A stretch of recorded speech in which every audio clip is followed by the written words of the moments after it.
আমি আজকে পশ্চিমবঙ্গের সম্মানীয় মুখ্যমন্ত্রীকে আমি অনুরোধ করেছি, আমি প্রেসের মাধ্যমে প্রেস মিট করছি, আমি অলরেডি মেল করে দিয়েছি এবং তার দপ্তরে আমি চিঠি দিয়েছি, তার কাছে অনুরোধ করেছি আমাদের উত্তরবঙ্গের স্বার্থে, আমাদের উত্তর দিনাজপুরের স্বার্থে উনি যেন সেকেন্ড এমসের জন্য কেন্দ্র সরকারের কাছে একটা প্রপোজাল পাঠায়।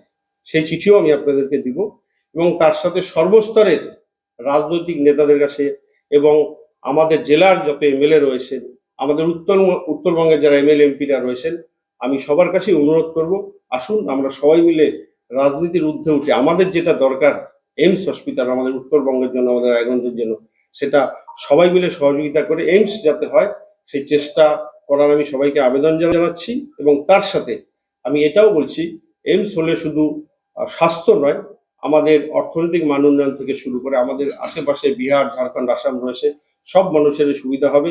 এবং আপনারা এটাও জানেন যে আমাদের যে এয়ারপোর্ট রয়েছে বাগডোগরা এয়ারপোর্ট, সেটা অলরেডি তার শিলান্যাস হয়ে গেছে। প্রধানমন্ত্রী, আমাদের ভারতবর্ষের যশস্বী প্রধানমন্ত্রী নরেন্দ্র মোদীজি করেছেন এবং সেটা ইন্টারন্যাশনাল এয়ারপোর্ট হচ্ছে অলরেডি বাগডোগরার থেকে একটু আগেই সেই কাজের শিলান্যাসও হয়ে গেছে।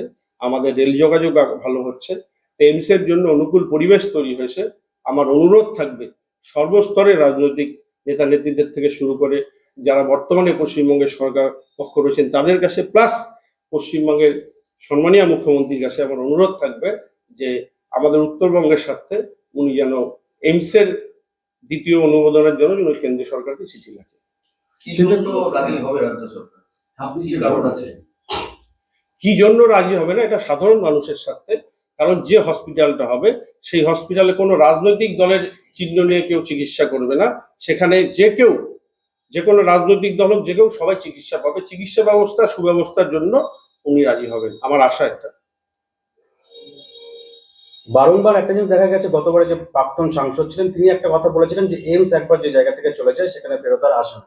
সেখানে কোন ভিত্তিতে আপনি আবার বলতে চাইছেন যে রায়গঞ্জে এইমস হবে? অবশ্যই হবে, কারণ অলরেডি আপনারা জানেন যে উত্তরপ্রদেশে দুটো এইমস স্যাংশন রয়েছে, বিহারে দুটো এইমস স্যাংশন রয়েছে, জম্মু কাশ্মীরে দুটো এইমস স্যাংশন রয়েছে।